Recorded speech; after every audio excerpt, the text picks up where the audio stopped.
Hi friends, welcome to Lectures on Law.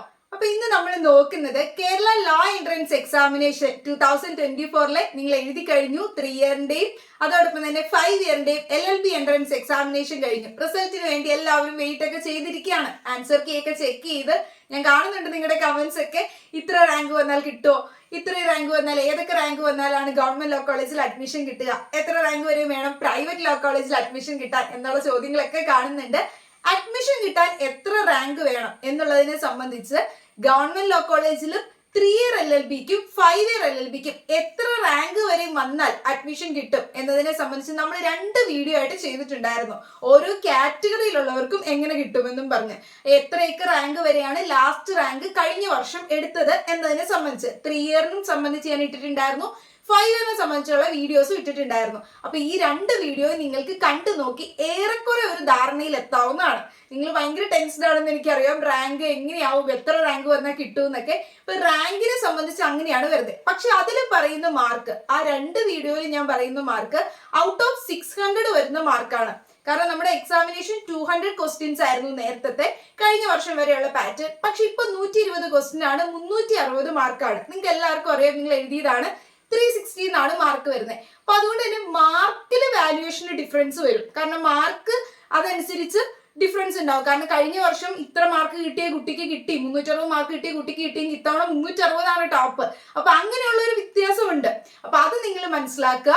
Rank ഏറെക്കുറെ അതുപോലെയൊക്കെ തന്നെ നിങ്ങൾ നോക്കിക്കോളൂ. നിങ്ങൾക്ക് ഒരു ഏറെക്കുറെ ഒരു ധാരണയിൽ എത്താൻ പറ്റും എങ്ങനെയാണ് റാങ്ക് കഴിഞ്ഞ വർഷം ലാസ്റ്റ് റാങ്ക് സെലക്ട് ചെയ്തത് ഗവൺമെന്റ് ലോ കോളേജസിലേക്ക്, 4 ഗവൺമെന്റ് ലോ കോളേജസിലേക്ക് 3 ഇയർ LLBക്കും 5 ഇയർ LLBക്കും. അപ്പൊ ആ 2 വീഡിയോ ഞാൻ ഡിസ്ക്രിപ്ഷൻ ബോക്സിൽ ഇട്ടേക്കാം. നിങ്ങൾ ആരെങ്കിലും കണ്ടു നോക്കിയിട്ടില്ലാത്തവരാണ് എങ്കിൽ അത് നിങ്ങൾക്ക് കണ്ടു നോക്കി എത്രയൊക്കെ റാങ്ക് വരെ വന്നാൽ നിങ്ങൾക്ക് 3 ഇയർ LLBക്കും 5 ഇയർ LLBക്കും 4 ഗവൺമെന്റ് ലോ കോളേജസിലും ഓരോ കാറ്റഗറിയിലുള്ളവർക്കും, ജനറൽ കാറ്റഗറി അതോടൊപ്പം തന്നെ നിങ്ങൾക്ക് റിസർവേഷൻസ് ഏതെങ്കിലും ആപ്ലിക്കബിൾ ആണെങ്കിലും എങ്ങനെ കിട്ടുമെന്നുള്ള വീഡിയോ ഇട്ടിട്ടുണ്ടായിരുന്നു. അത് കണ്ടു നോക്കി നിങ്ങൾക്കൊരു ഏറെക്കുറെ ഒരു ധാരണയിൽ എത്താവുന്നതാണ്. ഇനി ബാക്കി കറക്റ്റ് ആയിട്ട് എത്ര മാർക്ക് വന്നാൽ കിട്ടും എന്നുള്ളതിനെ സംബന്ധിച്ചുള്ളത് നമ്മൾക്ക് റിസൾട്ട് വന്ന് അതിന്റെ കട്ട് ഓഫ് വന്നാൽ മാത്രമേ പറയാൻ പറ്റുള്ളൂ. പിന്നെ നിങ്ങളിപ്പോ ഒരു 360 ഇപ്പൊ അറൌണ്ട് ഒരു 300 എബോ സ്കോർ ചെയ്തിട്ടുള്ള കുട്ടികളാണ്, അല്ലെങ്കിൽ 250 എബോ റാങ്ക് ഒക്കെ സ്കോർ ചെയ്തിട്ടുള്ളവരാണ് എങ്കിൽ actually it's A good mark. അപ്പൊ അതുകൊണ്ട് തന്നെ നിങ്ങൾക്ക് കിട്ടാൻ നല്ല പോസിബിലിറ്റി ഉണ്ട് എന്ന് നമുക്ക് പറയാം. പക്ഷെ കൺഫർമേഷൻ എന്നുള്ള കാര്യം നമ്മൾക്ക് റിസൾട്ട് വന്നതിന് ശേഷം മാത്രമേ അത് ഉറപ്പിക്കാനായിട്ട് പറ്റുള്ളൂ. നിങ്ങൾ എല്ലാവരും എക്സാം ഈസി ആണ് എന്നൊക്കെ കുറെ പേര് പറയുന്നുണ്ടായിരുന്നു. എക്സാം ഈസി ആണെന്നുള്ള, കുറച്ചു പേരൊക്കെ എക്സാം ടഫ് ആണെന്ന് പറയുന്നുണ്ടായിരുന്നു. അപ്പൊ അതുകൊണ്ട് തന്നെ റിസൾട്ട് വന്നാൽ മാത്രമേ നമുക്ക് പറയാൻ പറ്റുള്ളൂ ഇത് കട്ട് ഓഫ് ഉയർന്നു വരുമോ, അത് കട്ട് ഓഫ് കുറവായിരിക്കുമോ എന്നുള്ള കാര്യങ്ങളൊക്കെ തീരുമാനിക്കാൻ പറ്റുന്നത്. അപ്പൊ നിങ്ങൾക്ക് ബാക്കി മാർക്ക്, ഓരോ മാർക്കും തന്നിട്ട് എത്ര പേർക്ക് കിട്ടും എന്നുള്ളത് റിസൾട്ട് വരണം എന്നുള്ള കാര്യമാണ് ഇപ്പൊ പറയുന്നത്. റാങ്കിന്റെ കാര്യം നിങ്ങൾക്ക് ലാസ്റ്റ് റാങ്ക് കഴിഞ്ഞ വർഷത്തെ വെച്ചിട്ട് ഒന്ന് ജസ്റ്റ് വാല്യൂ ചെയ്ത് നോക്കാം. എത്ര റാങ്ക് വരെ വന്നാൽ നിങ്ങൾക്ക് ഓരോ കാറ്റഗറിക്കും നിങ്ങൾ ആഗ്രഹിക്കുന്ന 4 ഗവൺമെന്റ് ലോ കോളേജിൽ എവിടെയൊക്കെ കിട്ടും എന്നുള്ളത് നോക്കാൻ സാധിക്കും കേട്ടോ. പിന്നെ പ്രൈവറ്റ് ലോ കോളേജിനെ സംബന്ധിച്ച് എങ്ങനെയാണ് കിട്ടുന്നത്, ഓരോ കോളേജസിന്റെ പേര് പറഞ്ഞ് എന്നോട് ചോദിച്ചിട്ടുണ്ടായിരുന്നു. ഞാൻ ഇന്നലെ കമ്മ്യൂണിറ്റി പോസ്റ്റ് ഇട്ടപ്പോൾ ഈ കോളേജിൽ എത്ര റാങ്ക് വരെ വന്നാൽ കിട്ടുമെന്ന്. അപ്പൊ പ്രൈവറ്റ് ലോ കോളേജസിൽ എത്ര റാങ്ക് വരെയാണ് അഡ്മിഷൻസ് എടുക്കുന്നത്, അല്ലെങ്കിൽ എത്ര റാങ്ക് വരെ വന്നവർക്കാണ് മെറിറ്റിൽ സീറ്റ് കിട്ടിയിട്ടുള്ളതെന്ന് ഓരോ കോളേജിനെ സംബന്ധിച്ചും, ഓരോ യൂണിവേഴ്സിറ്റീസ് ആണ്. അപ്പൊ ഓരോ യൂണിവേഴ്സിറ്റിയിലെ ഓരോ കോളേജസിനെ സംബന്ധിച്ചും വീഡിയോ നമ്മൾ നാളെ അപ്ലോഡ് ചെയ്യുന്നതായിരിക്കും. പിന്നെ വേറെ കുറച്ച് കുട്ടികൾ ഡൗട്ട് ചോദിച്ചിരുന്നത് ഫീസാണ്. നിങ്ങൾക്ക് ഒരുപാട് പേര് ചോദിച്ചിരുന്ന ഒരു ഏരിയ ആയിരുന്നു ഫീസിന് എങ്ങനെയാണ് വരിക, ഗവൺമെന്റ് ലോ കോളേജിലും പ്രൈവറ്റ് ലോ കോളേജിലും എങ്ങനെയാണ് ഫീസ് വരിക, നിങ്ങൾക്ക് ഏതെങ്കിലും ഗ്രാന്റ് ആപ്ലിക്കബിൾ ആണോ, അല്ലെങ്കിൽ OBC കാറ്റഗറിക്ക് SC കാറ്റഗറിക്ക് ഫീസ് കൊടുക്കണോ പ്രൈവറ്റ് ലോ കോളേജിൽ, ഇങ്ങനെ കുറേ ഡൗട്ട്സ് ആണ് ചോദിച്ചിരുന്നത്. അപ്പൊ ഇപ്പൊ നമ്മൾ ഈ വീഡിയോയിൽ നോക്കുന്നത് ഇതാണ്. ഇന്ന് നമ്മൾ ഡിസ്കസ് ചെയ്ത് പറയാൻ പോകുന്നത് എങ്ങനെയാണ് ഫീസ് വരുന്നത് എന്നുള്ളതാണ്. ഗവൺമെന്റ് ലോ കോളേജിലും പ്രൈവറ്റ് ലോ കോളേജിലും മെറിറ്റ് ഫീസ് എങ്ങനെയാണ്, അതോടൊപ്പം തന്നെ പ്രൈവറ്റ് ലോ കോളേജിലെ മാനേജ്മെന്റ് ഫീസ് എങ്ങനെയാണെന്നുള്ളതാണ്. ഇനി ഗവൺമെന്റ് ലോ കോളേജിൽ നിങ്ങൾക്ക് മാനേജ്മെന്റ് അഡ്മിഷൻ സംബന്ധിക്കുമോ, അല്ലെങ്കിൽ മാനേജ്മെന്റ് അഡ്മിഷൻ പറ്റുമോ എന്നൊക്കെ 1-2 പേര് ചോദിച്ചിട്ടുണ്ടായിരുന്നു. അപ്പൊ അതും നിങ്ങൾക്ക് മാനേജ്മെന്റ് സീറ്റ് എന്ന് പറയുന്നത് നമുക്ക് ഗവൺമെന്റ് ലോ കോളേജിൽ ഇല്ല. അത് നിങ്ങൾ ആദ്യം മനസ്സിലാക്കുക. ഗവൺമെന്റ് ലോ കോളേജിൽ മെറിറ്റ് അഡ്മിഷൻ മാത്രമേ ഉള്ളൂ. നിങ്ങൾ എൻട്രൻസ് എക്സാമിനേഷൻ എഴുതി നിങ്ങളുടെ എൻട്രൻസിന്റെ മാർക്ക് അനുസരിച്ച് അലോട്ട്മെന്റ് പ്രോസസ്സിലൂടെ മാത്രമേ നിങ്ങൾക്ക് ഗവൺമെന്റ് ലോ കോളേജസിൽ, ഈ 4 ഗവൺമെന്റ് ലോ കോളേജിലും അഡ്മിഷൻ നേടാൻ സാധിക്കുള്ളൂ.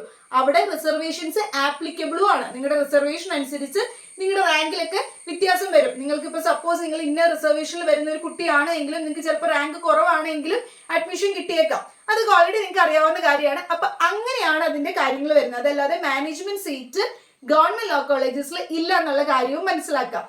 ഇനി പ്രൈവറ്റ് ലോ കോളേജസിലേക്ക് വരുന്ന സമയത്ത് നിങ്ങൾക്ക് മാനേജ്മെന്റ് സീറ്റിൽ അഡ്മിഷൻ നേടാൻ സാധിക്കുന്നതാണ്. ഇപ്പോഴേ തന്നെ അഡ്മിഷൻസ് എടുക്കുന്ന കുട്ടികളുണ്ട്. എക്സാം എഴുതുന്നതിന് മുമ്പ് അഡ്മിഷൻ എടുത്ത് വെച്ചവരുണ്ട്. അപ്പൊ അങ്ങനെ അഡ്മിഷൻസ് നിങ്ങൾ നേരത്തെ സീറ്റ് ബ്ലോക്ക് ചെയ്ത് വെക്കുന്നവരുണ്ട്. അപ്പൊ നിങ്ങൾക്ക് ആ ഒരു സീറ്റ് വേണം. അപ്പൊ നിങ്ങൾക്ക് അത് മെറിറ്റിലാണ് കിട്ടുന്നതെങ്കിൽ നിങ്ങൾക്ക് ആ ഒരു സീറ്റ് എന്ത് ചെയ്യാൻ പറ്റും? മാനേജ്മെന്റ് സീറ്റിൽ കിട്ടിയത് മെറിറ്റിലേക്ക് ആക്കാൻ പറ്റും. ഓക്കെ, അത് കോളേജിന്റെ മാനേജ്മെന്റുമായിട്ട് സംസാരിച്ച് നിങ്ങൾക്ക് അത് ചെയ്യാൻ സാധിക്കുന്നതാണ്. മാനേജ്മെന്റ് സീറ്റിൽ അഡ്മിഷൻ എടുക്കണമെങ്കിൽ എങ്ങനെയാ അഡ്മിഷൻ എടുക്കേണ്ടതെന്നൊക്കെ ചോദിക്കുന്നുണ്ടായിരുന്നു കുട്ടികൾ. അപ്പൊ മാനേജ്മെന്റ് സീറ്റിൽ അഡ്മിഷൻ എടുക്കണമെങ്കിൽ നിങ്ങൾ ഏത് കോളേജിലാണോ താല്പര്യം, നിങ്ങൾ ഒരു കോളേജ് പ്രിഫർ ചെയ്യുന്നത് മെയിൻലി ഓഫ് നിങ്ങളുടെ അടുത്തുള്ളത് കൊണ്ടായിരിക്കാം, ചിലപ്പോൾ വീടിന്റെ അടുത്തായതുകൊണ്ടായിരിക്കാം, അതല്ല എങ്കിൽ നിങ്ങൾക്ക് കുറച്ചും കൂടി അവിടെ പഠിക്കാനായിരിക്കാം താല്പര്യം. ഇങ്ങനെ പല കാര്യങ്ങൾ, അല്ലെങ്കിൽ ആ ഒരു കോളേജിന്റെ ക്യാമ്പസ് ആയിരിക്കാം, നിങ്ങളെ അട്രാക്ട് ചെയ്യുന്നത് പല കാര്യങ്ങളായിരിക്കും. അവിടുത്തെ ടീച്ചിങ് ആയിരിക്കാം. അപ്പൊ എന്താണോ നിങ്ങളെ അട്രാക്ട് ചെയ്യുന്നത് അത് വെച്ചിട്ടായിരിക്കും നിങ്ങൾ ഒരു കോളേജ് ഓപ്റ്റ് ചെയ്യുക. ഒബ്വിയസ്ലി നിങ്ങൾ എല്ലാവരും ഇപ്പൊ മനസ്സിൽ ഒരു കോളേജ് വിചാരിച്ചു വെച്ചിട്ടുണ്ടാവും, ഇവിടെ കിട്ടണം എന്നാണ് ആഗ്രഹം. വെറുതെ ഗവൺമെന്റ് ലോ കോളേജ് ആയിക്കോട്ടെ, അതല്ല എങ്കിൽ പ്രൈവറ്റ് ലോ കോളേജ് ആയിക്കോട്ടെ, എവിടെയാണെങ്കിലും നിങ്ങൾ മനസ്സിൽ കണ്ട ഒരു കോളേജ് വെച്ചിട്ടുണ്ടാവും. അത് പല കാറ്റഗറി, പല കാര്യങ്ങളുടെ അടിസ്ഥാനത്തിലായിരിക്കാം നിങ്ങളത് തീരുമാനിച്ചു വെച്ചിട്ടുള്ളത്. അപ്പൊ ആ കോളേജ് ഇപ്പൊ പ്രൈവറ്റ് ലോ കോളേജിലാണ് നിങ്ങൾക്ക് ചേരാൻ താല്പര്യമെങ്കിൽ നിങ്ങൾ അങ്ങനെ നോക്കി വെച്ചിട്ടുള്ളവരാണ്. മാനേജ്മെന്റ് കോട്ടയിൽ അഡ്മിഷൻ എടുക്കണം എന്ന് പറഞ്ഞവരെ സംബന്ധിച്ചാണ് ഞാൻ പറയുന്നത്, എല്ലാവരോടും അല്ല. അപ്പൊ അങ്ങനെയുള്ളവർക്കാണ് എങ്കിൽ നിങ്ങൾക്ക് ആ കോളേജുമായിട്ട് ഡയറക്റ്റ് വിളിച്ച് ചോദിച്ചാൽ അതിന്റെ ഡീറ്റെയിൽസ് കിട്ടുന്നതാണ്. എങ്ങനെയാണ് മാനേജ്മെന്റ് കോട്ടയിൽ അഡ്മിഷൻ എടുക്കാൻ സാധിക്കുന്നത്? കോളേജിൽ വിളിച്ചതിന് ശേഷം അവർ വരാൻ പറയും. നിങ്ങൾക്ക് കോളേജിൽ ചെന്ന് നിങ്ങളുടെ +2 മാർക്ക്, അതോടൊപ്പം തന്നെ നിങ്ങൾക്ക് ഡിഗ്രി കഴിഞ്ഞവരാണെങ്കിൽ ഡിഗ്രിയുടെ മാർക്കും ഒക്കെ കാണിച്ച് അതിന്റെ വേണ്ട ഡോക്യുമെന്റ്സ് ഒക്കെ കാണിച്ച് നിങ്ങൾക്ക് മാനേജ്മെന്റ് സീറ്റിൽ അഡ്മിഷൻ എടുക്കാം. ഇനി അതിനുശേഷം നിങ്ങൾക്ക് ക്ലിയർഡ് റിസൾട്ട് വന്നു കഴിയുമ്പോൾ നിങ്ങൾക്ക് ആ കോളേജിൽ തന്നെ മെറിറ്റ് കിട്ടുകയാണ്, അതല്ലെങ്കിൽ മെറിറ്റിൽ നിങ്ങൾക്ക് മറ്റൊരു കോളേജിൽ അഡ്മിഷൻ കിട്ടുകയാണ്. അപ്പൊ അതിനുശേഷം നിങ്ങൾക്ക് ആ മെറിറ്റ് കിട്ടിയ കോളേജിൽ പോകാം. അത് ആ കോളേജിന്റെ മാനേജ്മെന്റുമായിട്ട് സംസാരിച്ചാൽ മതി. അഡ്മിഷൻ നേരത്തെ എടുത്ത് വെക്കണമെന്നേ ഉള്ളൂ. നിങ്ങൾക്ക് മെറിറ്റ് കിട്ടുകയാണെങ്കിൽ ആ സീറ്റ് മെറിറ്റിലേക്ക് ആക്കാൻ സാധിക്കുന്നതാണ് കേട്ടോ. അപ്പൊ അതങ്ങനെയാണ് അതിന്റെ കാര്യങ്ങൾ വരുന്നത്. ഇനി റിസൾട്ട് വന്നതിന് ശേഷവും നിങ്ങൾക്ക് മാനേജ്മെന്റ് കോട്ടയിൽ അഡ്മിഷൻ എടുക്കാൻ പറ്റുമോ എന്ന് ചോദിക്കുന്നവരുണ്ട്. റിസൾട്ട് വന്നതിന് ശേഷവും നിങ്ങൾക്ക് മാനേജ്മെന്റ് കോട്ടയിൽ അഡ്മിഷൻ എടുക്കാൻ പറ്റും. പക്ഷെ ആ സീറ്റിന്റെ അവൈലബിലിറ്റി അപ്പോൾ അവിടെ ബാധകമാണ്. നേരത്തെ കുട്ടികൾ അവിടെ സീറ്റ് ചിലപ്പോൾ ബുക്ക് ചെയ്തിട്ടുണ്ട് എങ്കിൽ ആ കോളേജിൽ ചിലപ്പോൾ നിങ്ങൾ ഒരു കോളേജ്, പെർട്ടിക്കുലർ ഒരു കോളേജാണ് വിചാരിക്കുന്നെങ്കിൽ ആ കോളേജിൽ ചിലപ്പോൾ മാനേജ്മെന്റ് സീറ്റ് ഇനിയിപ്പോൾ 2 or 3 ഉള്ളായിരിക്കും. അപ്പൊ അങ്ങനെയാണ് എങ്കിൽ ആ ഒരു ബുദ്ധിമുട്ട് മാത്രമേ നിങ്ങൾക്ക് വരുള്ളൂ. അതർവൈസ് റിസൾട്ട് വന്നാലും നിങ്ങൾക്ക് മാനേജ്മെന്റ് കോട്ടയിൽ അഡ്മിഷൻ എടുക്കാൻ സാധിക്കുന്നതാണ്. ഇത്രയാണ് ഈ മാനേജ്മെന്റ് സീറ്റ് അഡ്മിഷൻ എടുക്കുന്ന കാര്യത്തെ പറ്റി പറഞ്ഞത്. ഗവൺമെന്റ് കോളേജിൽ മാനേജ്മെന്റ് സീറ്റ് ഇല്ല, അതും കൂടി നിങ്ങൾ മനസ്സിലാക്കാം. ഇനി നിങ്ങൾക്ക് അറിയേണ്ടത് ഫീസ് സംബന്ധമായ കാര്യമാണ്. ഫീസ് സംബന്ധമായി ഒരുപാട് കുട്ടികൾ ഡൗട്ട് ചോദിച്ചു. അപ്പൊ ഇന്നത്തെ വീഡിയോയിൽ നമ്മൾ ഫീസ് സംബന്ധമായ കാര്യം പറയണേ. അപ്പൊ അതിനു മുമ്പ് ഞാൻ മേജറായിട്ട് വന്ന കുറച്ച് ഡൗട്ടുകൾ എപ്പോൾ ഞാൻ ഡിസ്കസ് ചെയ്യും എന്നുള്ളതൊക്കെ അങ്ങ് പറഞ്ഞേ ഉള്ളൂ നിങ്ങളോട് ആമുഖത്തിൽ തന്നെ. അപ്പൊ ഇപ്പൊ നമ്മൾ നോക്കുന്ന ഫീസാണ്. ആദ്യമേ തന്നെ നോക്കുന്ന ഗവൺമെന്റ് ലോ കോളേജിൽ ഓൾറെഡി പറഞ്ഞു മെറിറ്റ് സീറ്റ് മാത്രമേ ഉള്ളൂ. അപ്പൊ മെറിറ്റ് സീറ്റിൽ എങ്ങനെയാണ് ഗവൺമെന്റ് ലോ കോളേജിൽ വരുന്ന ഫീസ് സ്ട്രക്ചർ എന്നാണ് നോക്കുന്നത്. ഇപ്പൊ ഗവൺമെന്റ് ലോ കോളേജസിൽ 4 ഗവൺമെന്റ് ലോ കോളേജസിലെ ഫീസാണ് പറയുന്നത്. 3 year LLBക്കും 5 year LLBക്കും ആനുവൽ ട്യൂഷൻ ഫീസ് വരുന്നത്. ആനുവൽ ട്യൂഷൻ ഫീസ് എന്ന് പറയുന്നത് ഇയർലി ആണ് നിങ്ങൾ കൊടുക്കേണ്ടത്. അതായത് ഇപ്പൊ 5 വർഷമാണെങ്കിൽ 5 വർഷവും ഓരോ വർഷവും നിങ്ങൾ ഈ ഫീസ് കൊടുക്കേണ്ടതാണ്. 3 year ആണെങ്കിൽ നിങ്ങൾ 3 years കൊടുക്കേണ്ട ഫീസാണ് ഈ പറഞ്ഞത്. 1575 രൂപയാണ് ഇതിന്റെ ഫീസ് ആയിട്ട് വരുന്നത്. കഴിഞ്ഞ വർഷം 1575 ആയിരുന്നു. ഇത്തവണ വലിയ മാറ്റം കാണില്ല, 1575. മാക്സിമം പോയാൽ 2000 rupees. അത്രയൊക്കെയാണ് നിങ്ങൾക്ക് ആനുവൽ ട്യൂഷൻ ഫീസ് എന്ന് പറയുന്നത് വരുന്നത്. നിങ്ങൾ എത്ര ഓർക്കുക, ട്യൂഷൻ ഫീസ് മാത്രമല്ല ഫീസ്, മറ്റു ഫീസുകളും അതോ ഫീസും അതിനകത്ത് ഉൾപ്പെടുന്നുണ്ട്. ട്യൂഷൻ ഫീസ് എന്ന് പറയുന്നത് നിങ്ങളുടെ പഠിക്കുന്ന കാര്യങ്ങൾക്ക് വേണ്ടിയിട്ടുള്ള ഫീസ് മാത്രം, ബാക്കി ക്ലബുകളുടെ ഫണ്ട് ഒന്നും അല്ല അതിൽ ഉദ്ദേശിക്കുന്നത്. ആനുവൽ ട്യൂഷൻ ഫീസ് മാത്രം 1575 രൂപയാണ് കഴിഞ്ഞ വർഷം വരെ. ഇത്തവണയും വലിയ മാറ്റമൊന്നും ഉണ്ടാവില്ല. 2000 വരെ മാക്സിമം ഒക്കെ പോകും, അത്രയൊക്കെ വരുള്ളൂ. ഇനി നിങ്ങൾ മനസ്സിലാക്കേണ്ടത് അത് ഇയർലി കൊടുക്കേണ്ട ഫീസാണ്. ഇനി ഇത് കൂടാതെ തന്നെ മറ്റു കുറച്ച് ഫീസുകളും കൂടി നിങ്ങൾ അഡ്മിഷൻ എടുക്കുമ്പോൾ കൊടുക്കേണ്ടതായിട്ടുണ്ട്. PTA ഫണ്ട് ഒക്കെ 500 രൂപയ്ക്ക് ആയിരിക്കും വരുന്നത്. അപ്പൊ PTA fund, university fees, library development fund, mood court society fund, അതോടൊപ്പം തന്നെ building development fund. Building development fund ഒക്കെ പ്രൈവറ്റ് ലോ കോളേജിൽ ഇല്ലാണ് കേട്ടോ. അതോടൊപ്പം തന്നെ ഈ ഒരു ഗവൺമെന്റ് ലോ കോളേജിലാണ് ബിൽഡിംഗ് ഡെവലപ്മെന്റ് ഫണ്ട് ഒക്കെ നിങ്ങൾ കൊടുക്കേണ്ടി വരും. അപ്പൊ അത് 1000 രൂപ 500 രൂപ അത്രയൊക്കെ എമൗണ്ട് ഒക്കെ ആയിരിക്കും വരുന്നത്. അതുപോലെ തന്നെ legal aid fund, management club, അതിപ്പോൾ ഓരോ നിങ്ങൾക്ക് BBA സ്ട്രീം എടുത്തവർക്കൊക്കെയാണ് ഈ മാനേജ്മെന്റ് ക്ലബ്ബ് ഫണ്ടൊക്കെ വരുന്നത്. മറ്റു ക്ലബ്ബുകളൊക്കെ ഉണ്ടാകും, അതിന്റെ ക്ലബ്ബുകളുടെയൊക്കെ ഫണ്ടുകൾ ഒക്കെ നിങ്ങൾ കൊടുക്കേണ്ടി വരും. ഇതെല്ലാം കൂടി വരുന്നത് ഒരു 6000 രൂപ തൊട്ട് ഒരു 8000 രൂപ വരെ റേഞ്ചിലുള്ള പൈസ ആയിരിക്കും നിങ്ങൾ കൊടുക്കേണ്ടതായിട്ട് വരുന്നത്. അപ്പൊ നിങ്ങൾ ആനുവൽ ട്യൂഷൻ ഫീസിനോടൊപ്പം തന്നെ ഇത്രയും രൂപയും കൂടി കൊടുക്കേണ്ടി വരും. 6000 to 8000 രൂപ വരെയുള്ള ഒരു എമൗണ്ടും കൂടി കൊടുക്കണം. ഇതാണ് നിങ്ങൾക്ക് ഗവൺമെന്റ് ലോ കോളേജിൽ മെറിറ്റില് സീറ്റ് കിട്ടുമ്പോൾ നിങ്ങൾ കൊടുക്കേണ്ടതായിട്ടുള്ള ഫീസ് സ്ട്രക്ചറിന്റെ ഒരു ഘടന വരുന്നത്. ഇനി ഈ ഫീസ് സ്ട്രക്ചർ എല്ലാവരും കൊടുക്കേണ്ടതായിട്ടില്ല. ആനുവൽ ട്യൂഷൻ ഫീസ് എല്ലാവരും കൊടുക്കേണ്ടതായിട്ടില്ല. ഈ 1575 രൂപ പറഞ്ഞില്ലേ, ഇത് എല്ലാവരും കൊടുക്കേണ്ട.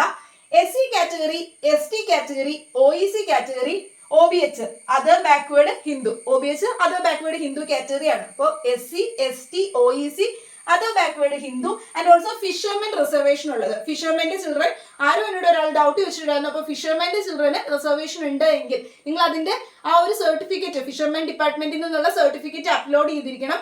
അപ്ലോഡ് ചെയ്ത് നിങ്ങൾക്ക് ഓൾറെഡി അലോട്ട്മെന്റ് വന്നു കഴിയുമ്പോൾ എങ്ങനെയാണ് അലോട്ട്മെന്റ് പ്രോസസ് എന്നുള്ളത് നമുക്കൊരു ഡീറ്റെയിൽ വീഡിയോ ചെയ്യാം. അപ്പൊ അലോട്ട്മെന്റ് വന്നതിന് ശേഷം നിങ്ങൾ ഇന്ന കോളേജിലാണ് കിട്ടിയതെന്ന് വരുമല്ലോ, ആ കോളേജിൽ കിട്ടിയതെന്ന് വരുന്ന സമയത്ത് നിങ്ങളുടെ അലോട്ട്മെന്റ് മെമ്മോയില് ഇവിടെ പോയി ചേർന്നോളൂ എന്ന് പറഞ്ഞ് അലോട്ട്മെന്റ് മെമ്മോ വരുമ്പോൾ അതിൽ എഴുതിയിട്ടുണ്ടാവും ഫീസ് നില്ലെന്ന് അലോട്ട്മെന്റ് മെമ്മോയിൽ എഴുതിയിട്ടുണ്ടാവും. അപ്പൊ ഈ ഫിഷർമെൻ റിസർവേഷൻ ഉള്ളവർക്കൊക്കെ എഴുതിയിട്ടുണ്ടാവും. ഫിഷർമെൻ റിസർവേഷൻ ഉള്ള കുട്ടികൾക്ക്, അതോടൊപ്പം തന്നെ EWS കാറ്റഗറിയിൽ വരുന്നവർക്ക്, ഇവർക്കൊക്കെ നിങ്ങൾ ഈ ഒരു ട്യൂഷൻ ഫീസ് കൊടുക്കേണ്ടതായിട്ടില്ല. പക്ഷെ ഈ ഫീസ് നിങ്ങൾ കൊടുക്കണം കേട്ടോ. PTA fund, university fees, library development, building development ഫണ്ടൊക്കെ ആയിട്ടുള്ള ഈ ഒരു 6000 തൊട്ട് 8000 രൂപ വരുന്ന ഈ ഒരു ഫണ്ട് നിങ്ങൾ അവിടെ കൊടുക്കേണ്ടതായിട്ട് വരുന്നുണ്ട്. പക്ഷേ ഈ ട്യൂഷൻ ഫീസ് ഗ്രാൻഡ് ആപ്ലിക്കബിൾ ആയിട്ടുള്ള സ്റ്റുഡൻസ് ആണ് ഇങ്ങനെയുള്ള കാറ്റഗറിയിൽ വരുന്നവർ. SC, ST, OEC other backward Hindu, fishermen reservation, EWC കാറ്റഗറിയിൽ വരുന്നവർക്ക് ഗ്രാൻഡ് ആപ്ലിക്കബിൾ ആയിട്ടുള്ള കുട്ടികളാണ്. ഗ്രാൻഡ് ആപ്ലിക്കബിൾ ആയിട്ടുള്ളത് തന്നെ അവർക്ക് ട്യൂഷൻ ഫീസ് കൊടുക്കേണ്ടതായിട്ട് വരുന്നില്ല. പക്ഷേ ഈ ഫീസുകൾ മാൻഡേറ്ററി ആണ്, ഇത് അവർ കൊടുത്തിട്ടുണ്ട്. ഇങ്ങനെയുള്ള കോൺട്രിബ്യൂഷൻസിനേക്കുള്ള ഫീസ് അഡ്മിഷൻ സമയത്ത് കൊടുത്താൽ മാത്രം മതി. ഇനി ഇത് കൂടാതെ നിങ്ങൾ ഗവൺമെന്റ് ലോ കോളേജിൽ പഠിക്കുമ്പോൾ കൊടുക്കേണ്ട ഒരു ഫീസ് എന്ന് പറയുന്ന ഓരോ സെമ്മിലും, ഇത് ഞാൻ പറഞ്ഞു ഇയർലി കൊടുക്കേണ്ട ഫീസാണ് ട്യൂഷൻ ഫീസ്.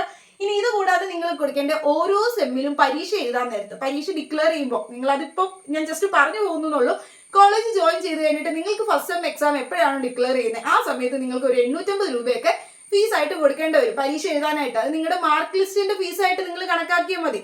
മാർക്ക് ലിസ്റ്റ് നമുക്ക് ഓരോ സെമ്മിലും കിട്ടുമല്ലോ, അപ്പൊ അതിന്റെ ഒരു ഫീസായിട്ടൊക്കെ വാല്യൂഷന്റെ ഒക്കെ ഒരു ഫീസായിട്ട് നിങ്ങൾ കണക്കാക്കിയാൽ മതി. 850 രൂപ വെച്ച് പെർ സെമ്മ് നിങ്ങൾ കൊടുക്കേണ്ടതായിട്ട് വരും പരീക്ഷ എഴുതുന്നതിനെ സംബന്ധിച്ച്. അപ്പൊ ഇത്രയാണ് നിങ്ങൾക്ക് ഗവൺമെന്റ് ലോ കോളേജിൽ അഡ്മിഷൻ കിട്ടിയാൽ കൊടുക്കേണ്ടതായിട്ട് വരുന്ന ഫീസ് സ്ട്രക്ചറിന്റെ ഒരു ഘടന വരുന്നത്. അപ്പൊ നിങ്ങൾ നോക്കി വെക്കുക, ഈ കാറ്റഗറിയിലുള്ളവരാണ് എങ്കിൽ ഗ്രാൻഡ് ആപ്ലിക്കബിൾ ആണ്, നിങ്ങൾക്ക് ട്യൂഷൻ ഫീസ് കൊടുക്കേണ്ട, ഈ ഫീസ് മാത്രം കൊടുത്താൽ മതി. നമ്മൾ നോക്കിയത് ഗവൺമെന്റ് ലോ കോളേജിലെ ആയിരുന്നു ഫീസ് സ്ട്രക്ചർ. ഗവൺമെന്റ് ലോ കോളേജിൽ എങ്ങനെയാണ് നമ്മൾക്ക് ക്ലീക്ക് അഡ്മിഷൻ കിട്ടി കഴിയുമ്പോൾ കൊടുക്കേണ്ട ഫീസ് വരുന്നത്. അതിൽ ഞാൻ ലാസ്റ്റ് 850 രൂപ നിങ്ങൾ ഓരോ സെമ്മിലും പിന്നെ പരീക്ഷ എഴുതുമ്പോൾ കൊടുക്കണം എന്ന് പറഞ്ഞു. അത് ആ സെമ്മിൽ പരീക്ഷ എഴുതുമ്പോൾ മാത്രമാണ് കേട്ടോ 850 രൂപ. അത് എല്ലാ കാറ്റഗറിയിലുള്ളവരും കൊടുക്കണ്ട. ഞാൻ നേരത്തെ കുറച്ച് കാറ്റഗറി പറഞ്ഞിരുന്നു. EWS, OBC, EWS, OEC, SC, ST, other backward Hindu, ഇങ്ങനെയുള്ളവർ പരീക്ഷാ ഫീസും കൊടുക്കേണ്ടതായിട്ട് വരുന്നില്ല. നിങ്ങൾ എക്സാം എഴുതാൻ നേരത്തെ നിങ്ങൾക്ക് എക്സാം ഫീസും കൊടുക്കേണ്ടതായിട്ട് SC, ST കാറ്റഗറിയിലുള്ള കുട്ടികൾക്കും OBH കാറ്റഗറിയിലുള്ള കുട്ടികൾക്കും കൊടുക്കേണ്ടതായിട്ട് വരുന്നില്ല. ഫീസിന്റെ ആ ഒരു എമൗണ്ട്, എക്സാം ഫീസ് എമൗണ്ട് കൊടുക്കേണ്ടതായിട്ട് വരുന്നില്ല കേട്ടോ. ബാക്കിയുള്ളവരാണ് ആ 850 റുപ്പീസും കൊടുക്കേണ്ടത്. ഒന്നും കൂടി പറഞ്ഞതാണ്. ഇനി ബാക്കി നമ്മൾ നോക്കുന്നത് പ്രൈവറ്റ് ലോ കോളേജ് ആണ്. പ്രൈവറ്റ് ലോ കോളേജിലെ സെൽഫ് ഫിനാൻസിങ് ലോ കോളേജസിൽ എങ്ങനെയാണ് merit fees. Okay, merit fees എന്ന് പറയുമ്പോൾ എന്താ ഉദ്ദേശിക്കുന്നത്?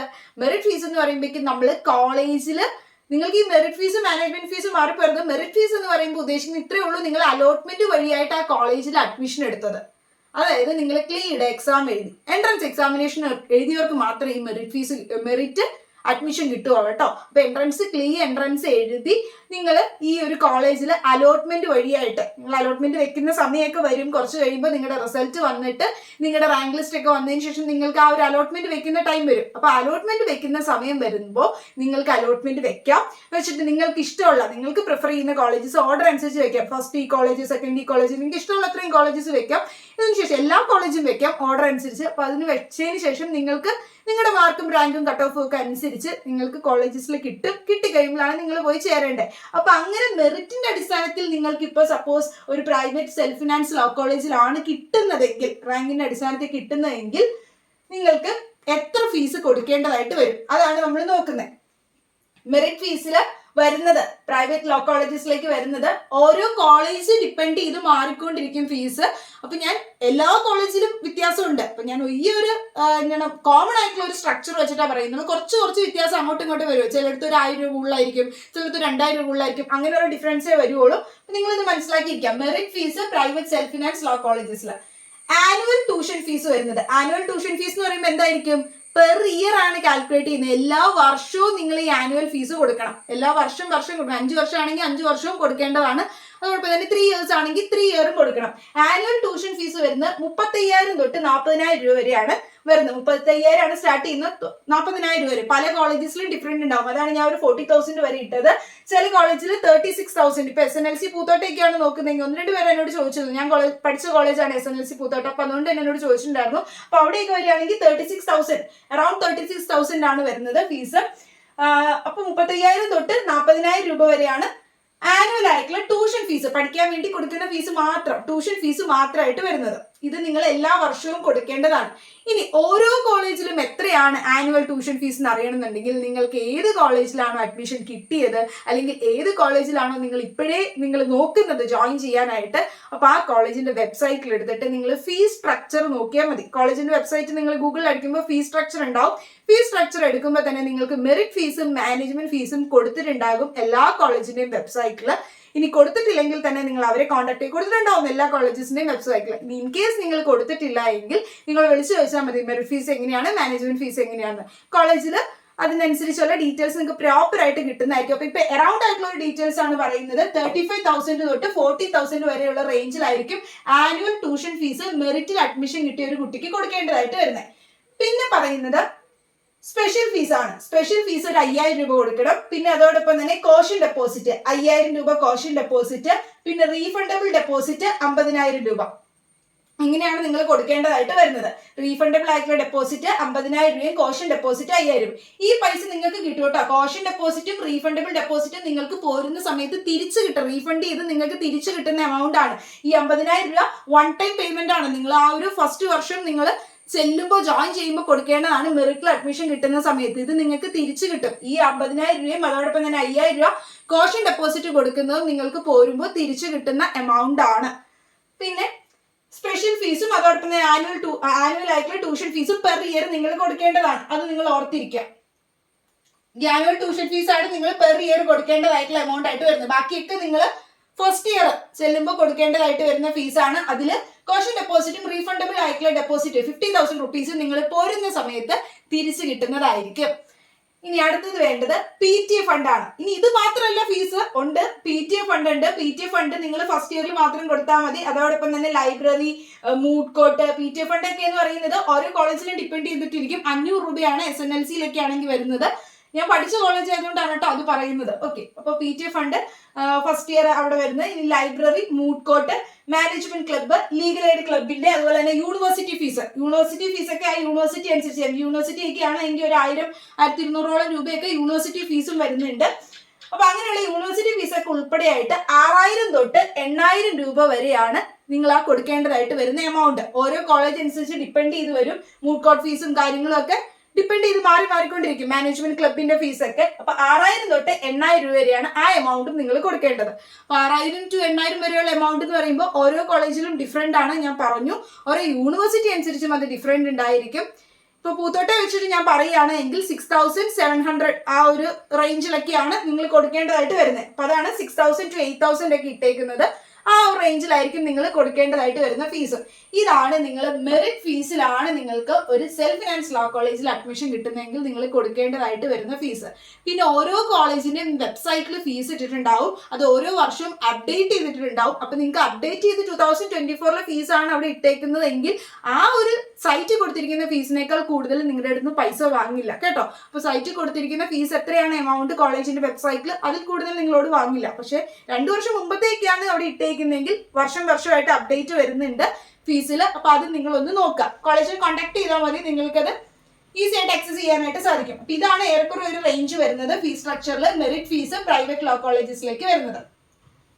ഇനി ഈ പ്രൈവറ്റ് ലോ കോളേജസിലേക്ക് മെറിറ്റ് ഫീസ് കിട്ടുമ്പോൾ SC category, ST category, OEC category, OBH other backward Hindu, ഫിഷർമെന്റിന്റെ റിസർവേഷൻ ഉള്ളവർക്ക് EWS ഇല്ലാട്ടോ, ബാക്കി ഇത്രയും പറഞ്ഞത്.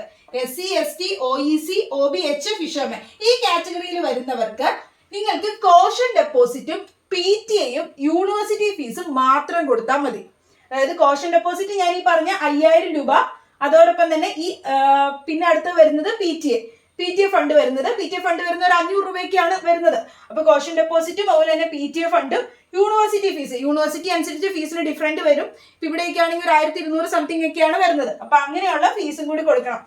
ഇപ്പൊ ഒരു 6700 രൂപ അങ്ങനെയൊക്കെയാണ് ഏറെക്കുറെ റേഞ്ചിൽ നിങ്ങൾക്ക് വരുള്ളൂ. അല്ലെങ്കിൽ 6 to ഒരു 8000 റുപ്പീസ് ആ റേഞ്ചിലാണ് വരുള്ളൂ. 6000 to 8000 റേഞ്ചിൽ വരുന്ന ആ എമൗണ്ട് മാത്രം നിങ്ങൾ ഈ കാറ്റഗറിയിലുള്ളവർ കൊടുത്താൽ മതി. പ്രൈവറ്റ് സെൽഫ് ഫിനാൻസ് ലോ കോളേജിൽ മെറിറ്റിൽ അഡ്മിഷൻ കിട്ടുന്നത് നിങ്ങൾ ഈ പറയുന്ന ഏതെങ്കിലും കാറ്റഗറിയുടെ അണ്ടറിലാണ് നിങ്ങൾക്ക് കിട്ടിയതെങ്കിൽ നിങ്ങളുടെ ആ ഒരു അലോട്ട്മെന്റ് മെമ്മോ വരുമ്പോൾ, അതായത് നിങ്ങൾ ഇന്ന കോളേജിൽ അഡ്മിഷൻ കിട്ടി എന്ന് പറഞ്ഞ മെമ്മോ വരുന്ന സമയത്ത് നിങ്ങൾക്ക് അവിടെ എഴുതിയിട്ടുണ്ടാവും ഫീസ് ഇല്ല എന്ന്. അപ്പൊ ഫീസ് ഇല്ലെന്ന് എഴുതിയിട്ടുണ്ടാവും, നിങ്ങൾക്കത് ക്ലിയർ ആയിരിക്കും, അങ്ങനെ എഴുതിയിട്ടുണ്ടാവും. അപ്പൊ ആ വരുന്ന സിറ്റുവേഷനിൽ നിങ്ങൾക്ക് ഇങ്ങനെയുള്ള കാറ്റഗറിയിൽ വരുന്നവർക്ക് മാത്രം നിങ്ങൾക്ക് എന്ത് കിട്ടും? ഈ ഒരു കോഷൻ ഡെപ്പോസിറ്റും PTA യൂണിവേഴ്സിറ്റി ഫീസ് മാത്രം അടച്ചാൽ മതി. നിങ്ങൾ ഈ റീഫണ്ടബിൾ ഡെപ്പോസിറ്റ് 50000 രൂപയില്ലേ, ഇത് അടയ്ക്കേണ്ട കേട്ടോ.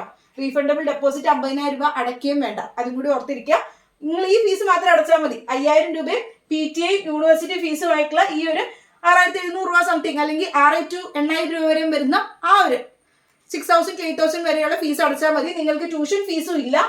നിങ്ങൾ ഈ പെർ ഇയർ കൊടുക്കുന്ന ട്യൂഷൻ ഫീസ് ഇല്ലേ, ട്യൂഷൻ ഫീസും പ്രൈവറ്റ് കൊടുക്കേണ്ട. അതോടൊപ്പം തന്നെ കോഷൻ ഡെപ്പോസിറ്റ് 50000 രൂപ നിങ്ങൾ കൊടുക്കേണ്ടതായിട്ടില്ല. ക്ലിയർ ആണെന്ന് വിചാരിക്കുന്നു. ഇനി നമ്മൾ പറയുന്നത് സെം ഫീസ് ആണ്. ഇവിടെയും അതേവിടെ തന്നെ സെം ഫീസ്. ഓരോ തവണയും സെം എക്സാമിനേഷൻ എഴുതുന്ന സമയത്ത് നിങ്ങൾ 850 രൂപയോളം ഫീസ് അടയ്ക്കണം. ഇതും ഈ കാറ്റഗറിയിലുള്ളവർക്കാണെങ്കിൽ ഫീസ് കൊടുക്കേണ്ട. പരീക്ഷ എഴുതാൻ നേരത്ത് SC ST OEC കാറ്റഗറിയിലുള്ളവർക്ക് എക്സാമിനേഷൻ ഫീസ് കൊടുക്കേണ്ട. എക്സാം എഴുതാൻ നേരത്ത് നിങ്ങൾക്ക് ഫീസ് കൊടുക്കേണ്ട ആവശ്യമില്ല.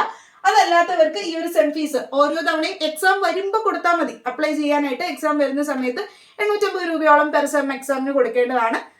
അപ്പൊ ഇത്രയുമാണ് പ്രൈവറ്റ് സെൽഫ് ഫിനാൻസ് ലോ കോളേജസിലെ മെറിറ്റിൽ അഡ്മിഷൻ കിട്ടുമ്പോൾ നിങ്ങൾ കൊടുക്കേണ്ടതായിട്ട് വരുന്ന ഫീസിന്റെ സ്ട്രക്ചർ. ക്ലിയർ ആണെന്ന് വിചാരിക്കുന്നു. അപ്പൊ ഏറെക്കുറെ പ്രൈവറ്റ് ലോ കോളേജസിൽ മെറിറ്റ് ഫീസ് കൊടുക്കേണ്ടതായിട്ട് നിങ്ങൾ വരുന്നത് ഒരു 98,000 1 lakh റുപ്പീസോളം വരുന്നുണ്ട്. കാരണം 35,000 to 40,000ഓളം ഓരോ കോളേജ് അനുസരിച്ച് ട്യൂഷൻ ഫീസിൽ വ്യത്യാസം കാണും. അപ്പൊ ആ ഒരു ഫീസും പിന്നെ special fees, caution deposit, refundable deposit, ഇത് രണ്ടും റീഫണ്ടാണ്, തിരിച്ചു കിട്ടുന്നതാണ്. കോഷൻ ഡെപ്പോസിറ്റ് പോലെ റീഫണ്ടബിൾ ഡെപ്പോസിറ്റും ഈ ഒരു 55,000 രൂപ. അപ്പൊ ഈ പറയുന്ന കാര്യങ്ങളെല്ലാം കൂടി വെച്ച് പിന്നെ ബാക്കിയുള്ള PTA ഫണ്ട് ഒക്കെ കൂടി വരുമ്പോഴേക്കും നിങ്ങൾ ഒരു 98,000 സംതിങ് അല്ലെങ്കിൽ ഒരു 1 lakhoളം അടുത്ത് വരും. നിങ്ങൾ അത്രയും കയ്യിൽ കരുതി വെച്ചോളൂ എത്രത്തോളം ആണ് വരുന്നത് എന്നുള്ളത്. മെറിറ്റ് ഫീസ് വരുന്നത് ഇത്രയും വരും ഒരു പ്രൈവറ്റ് ലോ കോളേജിൽ വരുമ്പോൾ ഫീസ് വരുമ്പോൾ കേട്ടോ. 98,000 അല്ലെങ്കിൽ ഒരു 1 lakh അറൗണ്ട് അത്രയും നിങ്ങൾ കയ്യിൽ കരുതി വെച്ചിരിക്കുക. അപ്പൊ എങ്ങനെയാണെന്ന് പറയാം. ഫീസിന്റെ ആ ഒരു നിങ്ങൾ കയ്യിൽ കരുതി വെക്കേണ്ട ഒരു ഫീസിന്റെ എമൗണ്ട് അറിയാൻ വേണ്ടിയിട്ടാണ് പറഞ്ഞത്. പക്ഷെ ഈ ഒരു കാറ്റഗറിയിലുള്ളവരാണ് എങ്കിൽ, ഈ ഏതെങ്കിലും കാറ്റഗറിയിലുള്ളവരാണെങ്കിൽ നിങ്ങൾ ഈ ഒരു കോഷൻ ഡെപ്പോസിറ്റും ബാക്കി ഫീസുകളും കൊടുത്താൽ മതി. 50,000 രൂപ നിങ്ങൾ കൊടുക്കേണ്ടതായിട്ട് വരുന്നില്ല. ബാക്കി കോഷൻ ഡെപ്പോസിറ്റ് 5,000 രൂപ മറ്റു ഫീസും കൊടുത്താൽ മതി. അതിൽ 5,000 രൂപ റീഫണ്ടബിൾ ആണ് കേട്ടോ. കോഷൻ ഡെപ്പോസിറ്റ് കൊടുക്കുന്ന 5,000 റീഫണ്ടബിൾ ആണ്. ബാക്കി PTA ഫണ്ട് യൂണിവേഴ്സിറ്റി ഫീസും ഒക്കെ കൊടുത്താൽ മതി. നിങ്ങൾക്കാണെങ്കിൽ പരീക്ഷയ്ക്കും ഫീസും കൊടുക്കേണ്ടതായിട്ട് വരുന്നില്ല കാറ്റഗറിയിലുള്ളവർക്കാണ് എങ്കിൽ. അപ്പൊ ഇങ്ങനെയാണ് ഇതിനൊരു ഫീസിന്റെ ഒരു സ്ട്രക്ചർ വരുന്നത്. ഇനി നമുക്ക് മാനേജ്മെന്റ് ഫീസ് എങ്ങനെയാന്ന് നോക്കാം. ഇനിയിപ്പോ സപ്പോസ് നിങ്ങൾക്ക് ക്ലീക്ക് എൻട്രൻസ് വഴിയായിട്ട് കിട്ടിയില്ല, അലോട്ട്മെന്റ് പ്രോസസ് വഴിയായിട്ട് നിങ്ങൾക്ക് കിട്ടിയില്ല എങ്കിൽ നിങ്ങൾക്ക് മാനേജ്മെന്റ് സീറ്റ് വഴിയായിട്ട് അഡ്മിഷൻ എടുക്കാൻ സാധിക്കും. അത് ഈ ഒരു പ്രൈവറ്റ് സെൽഫ് ഫിനാൻസ് ലോ കോളേജസിലാണ് നിങ്ങൾക്ക് മാനേജ്മെന്റ് സീറ്റിൽ അഡ്മിഷൻ എടുക്കാൻ പറ്റുന്നത്. അപ്പൊ മാനേജ്മെന്റ് ഫീസിൽ വ്യത്യാസമുണ്ട്. നിങ്ങൾ ഈ ഒരു ആനുവൽ ട്യൂഷൻ ഫീസ് മെറിറ്റിൽ കൊടുക്കുന്ന പൈസ ആയിരിക്കില്ല മാനേജ്മെന്റിൽ കൊടുക്കേണ്ടത്. ഫീസിന് ഡിഫറൻസ് വരുന്നുണ്ട്. അതെങ്ങനെയാണെന്ന് നമുക്ക് നോക്കാം. മാനേജ്മെന്റ് കോട്ടയിൽ അഡ്മിഷൻ എടുക്കണമെങ്കിൽ ഞാൻ പറഞ്ഞു ഡയറക്റ്റ് കോളേജിൽ വിളിച്ച് നിങ്ങൾക്ക് ഇപ്പോഴേ അഡ്മിഷൻസ് ഒക്കെ സ്റ്റാർട്ട് ചെയ്തിട്ടുണ്ടാവും എല്ലാ കോളേജിലും. നിങ്ങൾക്ക് ഇപ്പോഴേ നേരത്തെ വിളിച്ച് സീറ്റ് ബ്ലോക്ക് ചെയ്തിടാം അല്ലെങ്കിൽ ബുക്ക് ചെയ്തിടാവുന്നതാണ്. നിങ്ങൾക്ക് എന്നിട്ട് മെറിറ്റിൽ ഇപ്പോൾ സപ്പോസ് നിങ്ങൾക്ക് കിട്ടുവാണെന്ന് വിചാരിച്ചോ, മെറിറ്റ് തന്നെ ആ കോളേജിൽ തന്നെ കിട്ടുക അല്ലെങ്കിൽ വേറൊരു കോളേജിൽ മെറിറ്റ് കിട്ടിയാൽ നിങ്ങൾ ആ മാനേജ്മെന്റിനോട് സംസാരിച്ചാൽ മതി. നിങ്ങൾ നേരത്തെ സീറ്റ് ഒരെണ്ണം ബ്ലോക്ക് ചെയ്ത് വെക്കുന്നു എന്നേ ഉള്ളൂ. നിങ്ങൾക്ക് വേണമെങ്കിൽ അങ്ങനെ ചെയ്യേണ്ടവർക്ക് ചെയ്യാം. അതല്ല എങ്കിൽ നിങ്ങൾക്ക് റിസൾട്ട് വന്നതിന് ശേഷം നിങ്ങൾക്ക് അഡ്മിഷൻ കിട്ടിയില്ല, മെറിറ്റ് കിട്ടിയിട്ടില്ല എങ്കിൽ നിങ്ങൾക്ക് മാനേജ്മെന്റ് സീറ്റ് ഇതേപടി നിങ്ങൾക്ക് ഏത് താല്പര്യമുള്ള കോളേജാണോ വരുന്നത് പ്രൈവറ്റ് ലോ കോളേജ് അവിടെ നിങ്ങൾക്ക് അഡ്മിഷൻ എടുക്കാൻ സാധിക്കുന്നതാണ്. അപ്പോൾ മാനേജ്മെന്റിന്റെ ഫീസ് എങ്ങനെയാണെന്ന് നമുക്ക് നോക്കാം. ഇനി മാനേജ്മെന്റ് ഫീസിൽ വരുമ്പോഴേക്കും നിങ്ങൾ ആ കോളേജുമായിട്ട് സംസാരിക്കുക. നിങ്ങൾ ഏത് കോളേജിലാണോ ജോയിൻ ചെയ്യാനായിട്ട് ഉദ്ദേശിക്കുന്ന മാനേജ്മെന്റ് സീറ്റിൽ ഞാൻ പറഞ്ഞു കോളേജുമായിട്ട് ഡയറക്റ്റ് ചെന്ന് നിങ്ങൾക്ക് കോൾ ചെയ്തിട്ട് നിങ്ങൾക്ക് അവിടെ ചെന്ന് സീറ്റ് എടുക്കാവുന്നതാണ്. മാനേജ്മെന്റ് സീറ്റിൽ നിങ്ങൾക്ക് അഡ്മിഷൻ എടുക്കാൻ സാധിക്കുന്നതാണ്, നിങ്ങളുടെ മാർക്ക് ലിസ്റ്റും കാര്യങ്ങളും ഒക്കെ വെച്ചിട്ട്. അപ്പൊ അതുപോലെ നിങ്ങൾക്കത് ചെയ്യുമ്പോൾ മാനേജ്മെന്റ് സീറ്റിൽ അഡ്മിഷൻ എടുക്കുന്ന സമയത്ത് നിങ്ങൾ നോർമൽ കൊടുക്കുന്നത്, അപ്പൊ എത്രയാണോ ആ ഒരു അഡ്മിഷന് വേണ്ടി കൊടുക്കേണ്ട ഫീസ്, മാനേജ്മെന്റ് ഫീസ് എത്രയാണോ പറയുന്നത് അത് നിങ്ങൾ കൊടുക്കുക. 50,000 ആണ് പറയുന്നതെങ്കിൽ 50,000 എമൗണ്ട് എത്രയാണോ അത് കൊടുത്തിട്ട് നിങ്ങൾ സീറ്റ് എടുക്കുക കേട്ടോ. ഓരോ കോളേജിൽ പറയുന്ന മാനേജ്മെന്റ് സീറ്റിന്റെ അഡ്മിഷന് വേണ്ട പൈസ എത്രയാണോ അത് കൊടുത്തിട്ട് എടുക്കുക. 50,000 ഒക്കെ അറൗണ്ട് വരുമായിരിക്കും. ഇനി നമ്മൾ ട്യൂഷൻ ഫീസിൽ വ്യത്യാസമുണ്ട്. ബാക്കി കൊടുക്കേണ്ട ഫീസുകളെല്ലാം സെയിം തന്നെ, പക്ഷെ ഈ ട്യൂഷൻ ഫീസ് വരുമ്പോഴേക്കും മെറിറ്റ് ഫീസിലുള്ള ഒരു കുട്ടി കൊടുക്കേണ്ട വർഷം കൊടുക്കേണ്ട ട്യൂഷൻ ഫീസ് ആയിരിക്കില്ല മാനേജ്മെന്റിന് അഡ്മിഷൻ എടുത്ത് കുട്ടി കൊടുക്കേണ്ട ഫീസ്. അപ്പൊ അത് 50,000 മുതൽ 55,000 രൂപ വരെയൊക്കെ വരാം. ഓക്കെ, 54,000 അല്ലെങ്കിൽ 53,000 സംതിങ് ഒക്കെ ആയിരിക്കാം മാനേജ്മെന്റിൽ ഓരോ കോളേജും അനുസരിച്ച് വരുന്നത്. എന്തായാലും 50,000 എബോ വരും. 50,000 to 55,000 വരെയൊക്കെ വരാം. പ്രൈവറ്റ് ലോ കോളേജസിൽ മാനേജ്മെന്റ് സീറ്റിലാണ് നിങ്ങൾ അഡ്മിഷൻ കിട്ടിയത്, അതായത് ക്ലീ വഴിയായിട്ട്, ക്ലീ എൻട്രൻസ് എഴുതി അലോട്ട്മെന്റ് പ്രോസസ് വഴിയായിട്ടല്ല നിങ്ങൾക്ക് അഡ്മിഷൻ കിട്ടിയതെങ്കിൽ ട്യൂഷൻ ഫീസ് നിങ്ങൾ പെർ ഇയർ ഓരോ വർഷവും കൊടുക്കേണ്ടത് 50,000 മുതൽ 55,000 രൂപ വരെയൊക്കെ വരാൻ നിങ്ങൾക്ക് കൊടുക്കേണ്ട ഫീസ്. കാരണം അവർ കൊടുക്കുന്നതിന്റെയൊക്കെ ഫീസ് നല്ല കൂടുതലായിരിക്കും. അതായത് മെറിറ്റ് ഫീസിൽ അഡ്മിഷൻ കിട്ടിയ കുട്ടികളെക്കാളും മാനേജ്മെന്റ് സീറ്റിൽ എടുക്കുന്ന കുട്ടികളാണെങ്കിൽ ട്യൂഷൻ ഫീസ് നിങ്ങൾ പെർ ഇയർ കൊടുക്കേണ്ടതിൽ വ്യത്യാസമുണ്ട്. ബാക്കി സ്പെഷ്യൽ ഫീസ് ഒക്കെ സെയിം തന്നെ. കോഷൻ ഡെപ്പോസിറ്റ് 5,000 സെയിം തന്നെ. റീഫണ്ടബിൾ ഡെപ്പോസിറ്റ് 50,000 50,000 രൂപ ഇതൊക്കെ നിങ്ങൾക്ക് തിരിച്ചു കിട്ടും കേട്ടോ. ഇത് നിങ്ങൾക്ക് തിരിച്ചു കിട്ടും. ഈ ഒരു 50,000 5,000 ഒക്കെ നിങ്ങൾക്ക് തിരിച്ചു കിട്ടും. പിന്നെ ബാക്കി ഞാൻ പറഞ്ഞ പോലെ PTA fund, moot court, library management, club, university fees ഒക്കെ 6,000 മുതൽ 8,000 രൂപ വരെയൊക്കെ വരുന്നത്, അല്ലെങ്കിൽ 6,700 അല്ലെങ്കിൽ 7,000 ഒക്കെ സംതിങ് അത്രയും വരും. അപ്പൊ അത്രയും ഈ ഒരു 6,000-നും 8,000-നും ഇടയ്ക്ക് വരുന്ന ഈ ഒരു അതർ കോൺട്രിബ്യൂഷൻ ഫണ്ടുകളും നിങ്ങൾ എല്ലാവരും മാനേജ്മെന്റ് സീറ്റിൽ എടുത്തവരും കൊടുക്കണം. പിന്നെ മാനേജ്മെന്റ് സീറ്റിന് അഡ്മിഷൻ കിട്ടാൻ വേണ്ടിയിട്ട് നിങ്ങൾക്ക് എത്രയാണോ ആ കോളേജ് പറയുന്ന ഫീസ് എത്രയാണോ 50,000 ആണെങ്കിൽ 50,000 അത് കൊടുത്ത് നിങ്ങൾ ചെയ്യുക. പിന്നെ അതോടൊപ്പം തന്നെ ഈ ഒരു ഫീസ്, ട്യൂഷൻ ഫീസ് നിങ്ങൾ കൊടുക്കുമ്പോൾ മെറിറ്റ് ഫീസിനേക്കാളും കൂടുതലാണ് നിങ്ങൾ എല്ലാ വർഷവും കൊടുക്കേണ്ടി വരിക എന്നുള്ള ഒരു കാര്യം ഓർക്കുക. 50,000 മുതൽ 55,000 രൂപ വരെയൊക്കെയുള്ള ഫീസ് നിങ്ങൾ വർഷം കൊടുക്കേണ്ടി വരും. മെറിറ്റിന് കൊടുക്കുന്നതിനേക്കാളും കൂടുതലാണ് കൊടുക്കേണ്ടത്. പക്ഷെ പിന്നെ നിങ്ങൾ കൊടുക്കുന്ന ഈ റീഫണ്ടബിൾ ഡെപ്പോസിറ്റും എല്ലാവരും കൊടുക്കുന്ന പോലെ കൊടുക്കില്ലേ, മെറിറ്റുകാർ കൊടുക്കുന്ന പോലെ, അപ്പൊ അതുപോലെ കൊടുക്കുന്ന റീഫണ്ടബിൾ ഡെപ്പോസിറ്റും കോഷൻ ഡെപ്പോസിറ്റും ഇത് നിങ്ങൾക്ക് തിരിച്ചു കിട്ടും കേട്ടോ. ബാക്കി സെയിം എക്സാമിന് കൊടുക്കേണ്ട 850 രൂപയാണെങ്കിൽ പെർ സെം കൊടുക്കേണ്ടത് അതും നിങ്ങൾ പെർ സെം കൊടുക്കാം. ഓക്കെ, പെർ സെമ്മിൽ പരീക്ഷ എഴുതുന്ന സമയത്ത് നിങ്ങൾ 850 രൂപ വെച്ച് അടച്ചിട്ട് പരീക്ഷ എഴുതുക. ഇങ്ങനെയാണ് വരുന്നത് ഫീസ് സ്ട്രക്ചറിന്റെ കാര്യം. അപ്പൊ നമ്മൾ മെറിറ്റിൽ എങ്ങനെയാണ് അഡ്മിഷൻ എടുക്കുമ്പോൾ പ്രൈവറ്റ് സെൽഫ് ഫിനാൻസ് ലോ കോളേജിൽ കൊടുക്കേണ്ട മാനേജ്മെന്റ് എങ്ങനെയാണ് വരുന്നത്, അതോടൊപ്പം തന്നെ ഗവൺമെന്റ് ലോ കോളേജസിലെ ഫീസും നമ്മൾ പറഞ്ഞു. ഗവൺമെന്റ് സീറ്റുകളിലേക്കുള്ള അഡ്മിഷൻ എടുക്കുമ്പോൾ ഉള്ള ഫീസ് സ്ട്രക്ചറുമാണ് നമ്മൾ പറഞ്ഞിരുന്നത്. അപ്പൊ അത് നിങ്ങൾക്ക് ഫീസിന്റെ കാര്യത്തിലുള്ള കാര്യമൊക്കെ ഒന്ന് ക്ലാരിഫൈ ആയി എന്ന് വിചാരിക്കുന്നു. മാനേജ്മെന്റ് സീറ്റിൽ അഡ്മിഷൻ എടുക്കുന്നവരും കാര്യങ്ങളൊക്കെ ഉള്ളവർ അതാത് കോളേജുകളിൽ, നിങ്ങൾ ഏത് കോളേജിലാണോ ചേരാൻ താല്പര്യം ആ കോളേജുമായിട്ട് കോൺടാക്ട് ചെയ്ത്, അല്ലെങ്കിൽ ആ കോളേജിന്റെ വെബ്സൈറ്റിൽ ബാക്കി സീറ്റിന്റെ ഫീസിന്റെ ഡീറ്റെയിൽസ് ഒക്കെ കൊടുത്തിട്ടുണ്ടാവും. അത് നോക്കിയതിന് ശേഷം നിങ്ങൾ അവരെ കോൺടാക്ട് ചെയ്യുക, കോളേജ് എന്ന് ജോയിൻ ചെയ്യുക, അങ്ങനെയുള്ള കാര്യങ്ങളൊക്കെയാണ് നിങ്ങൾ ചെയ്യേണ്ടത്. നിങ്ങൾക്ക് താല്പര്യം ഉണ്ട് മാനേജ്മെന്റ് സീറ്റിലാണ് അഡ്മിഷൻ എടുക്കേണ്ടതെങ്കിൽ. പിന്നെ ഒരു കാര്യം നിങ്ങൾ കുറേ പേര് ചോദിച്ചിട്ടുണ്ടായിരുന്നു, പ്രൈവറ്റ് ലോ കോളേജസിൽ ഏതാണ് ബെറ്റർ, കുറെ കോളേജസ് ഒക്കെ തന്നിട്ട് കമ്പയർ ചെയ്തൊക്കെ എന്നോട് ചോദിച്ചിട്ടുണ്ടായിരുന്നു. പ്രൈവറ്റ് ലോ കോളേജസ് നമ്മൾ 3 യൂണിവേഴ്സിറ്റീനെയും വെച്ച്, അതായത് കേരള യൂണിവേഴ്സിറ്റി, അതുപോലെ തന്നെ MG യൂണിവേഴ്സിറ്റി, കാലിക്കറ്റ് യൂണിവേഴ്സിറ്റി ഒക്കെ വെച്ചിട്ട് നമ്മളൊരു വീഡിയോ ചെയ്യുന്നതായിരിക്കും. 3 യൂണിവേഴ്സിറ്റിയിലും ഏതാണ് പ്രൈവറ്റ് ലോ കോളേജസ് ഓരോന്നിലും ബെറ്റർ ആയിട്ട് വരുന്നത് കമ്പയർഡ് ടു ബാക്കി അവിടുത്തെ ഫെസിലിറ്റീസ് വെച്ച് നോക്കിയിട്ടാണെങ്കിലും, അല്ലെങ്കിൽ അക്കാഡമിക്സ് വെച്ച് നോക്കിയിട്ടാണെങ്കിലും, ടീച്ചിങ് കമ്പയർ ചെയ്തിട്ടാണെങ്കിലും, ഇനി കോളേജിലുള്ള ഹോസ്റ്റൽ ഫെസിലിറ്റീസും കാര്യങ്ങളൊക്കെ കമ്പയർ ചെയ്തിട്ട് വീഡിയോസ് ഞാൻ അടുത്ത ദിവസങ്ങളിലായിട്ട് ഇടുന്നതായിരിക്കും. ഇപ്പൊ ഫീസ് സ്ട്രക്ചറിന്റെ ആണ് നമ്മൾ ഇട്ടിരുന്നത്. Government law college, private law college, management fees കാര്യങ്ങളാണ് ഇട്ടത്. അടുത്ത ദിവസം നമ്മൾ കോളേജസ് കമ്പയർ ചെയ്ത് വീഡിയോ ഇടും, എങ്ങനെയാണ് കോളേജസിന്റെ ആ ഒരു ഫെസിലിറ്റീസ് കാര്യങ്ങൾ, അതോടൊപ്പം തന്നെ റാങ്ക് എങ്ങനെയാണ് പ്രൈവറ്റ് ലോ കോളേജിൽ ഓരോ കാറ്റഗറിക്കും കിട്ടിയാലുള്ളതെന്നും വീഡിയോ ഇടുന്നതാണ്. ഒരൊറ്റ വീഡിയോയിലായിട്ട് ഇത് മുഴുവനായി പറയാൻ പറ്റില്ല, ഭയങ്കര ലെങ്തി ആയി പോകും. അതുകൊണ്ടാണ് നമ്മൾ 2-3 വീഡിയോസ് ആയിട്ട് ഇടുന്നത്. സോ നിങ്ങൾക്ക് ഇപ്പോഴത്തെ ഡൗട്ട്, ഫീസിന്റെ ഡൗട്ട് ക്ലിയർ ആയി എന്ന് വിചാരിക്കുന്നു. സോ കൂടുതൽ കാര്യങ്ങൾക്കായിട്ട്, ക്ലീ സംബന്ധമായിട്ടുള്ള അപ്ഡേറ്റുകൾക്കും ലോ കണ്ടന്റുകൾക്കായിട്ട് നിങ്ങൾ ചാനൽ സബ്സ്ക്രൈബ് ചെയ്യുക. ഫീസുമായി ബന്ധപ്പെട്ട് ക്ലീക്ക് എന്തെങ്കിലും ഡൗട്ടുകളുള്ള കുട്ടികളാണെങ്കിൽ, നിങ്ങളുടെ ഫ്രണ്ട്സ് ഒക്കെ എക്സാം എഴുതിയിട്ടുള്ളവരായിരിക്കും, വീഡിയോ നിങ്ങൾ ഷെയർ ചെയ്ത് കൊടുക്കുക. കൂടുതൽ കാര്യങ്ങൾക്കായിട്ട് ചാനൽ സബ്സ്ക്രൈബ് ചെയ്യാൻ മറക്കരുത്. നോട്ടിഫൈ ബട്ടൺ ഒക്കെ ഓൺ ആക്കുക. Okay, thank you for watching.